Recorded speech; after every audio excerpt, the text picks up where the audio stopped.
தமிழர்கள் சாதி என்கின்ற பெயரால் எளிமையாக திரளுகிறார்கள். திரட்டப்படுவது என்பது மிக எளிமையாக இருக்கிறது. இப்பொழுது மதத்தின் பெயரை கொண்டு திரட்ட முயற்சி செய்து கொண்டிருக்கிறார்கள்.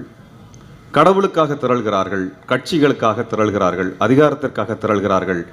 ஆனால் இனத்தின் நலனுக்காக திரள வேண்டும் என்றால் திரள மறுக்கிறார்கள். அப்ப தமிழன் என்கின்ற வார்த்தை எந்த விதத்திலும் எந்த மக்களுக்கும் எந்த உயிரினத்திற்கும் எதிரான சொல் அல்ல. அது ஒரு அரசியல் சொல்லாடலாக சமத்துவத்தை முன்வைக்கக்கூடிய சொல். திருமுருகன் காந்தி என்கின்ற பெயர் மட்டும்தான் உங்களுக்கு தெரிகிறது. எண்ணற்ற தோழர்களின் உழைப்பினால் மட்டும்தான் இது சாத்தியமாகியிருக்கிறதே ஒழிய ஒருவனுடைய உழைப்பினால் இது சாத்தியமாகவில்லை. எமது தோழர்கள் எந்த அடையாளத்திற்கும் எந்த பதவிக்கும் ஆசைப்படுபவர்கள் அல்ல. ஆனால் இனம் என்று வந்துவிட்டால், இனத்தின் நலன் என்று வந்துவிட்டால் எந்த எல்லைக்கும் சென்று அந்த இன நலனுக்காக போராடக்கூடிய துணிச்சல் பெற்றவர்கள். இங்கே பல்வேறு ஜனநாயக சக்திகள், பல்வேறு கட்சிகள் இருக்கின்றன. பொதுவாக பார்க்கிறவங்க என்ன சொல்லுவாங்க?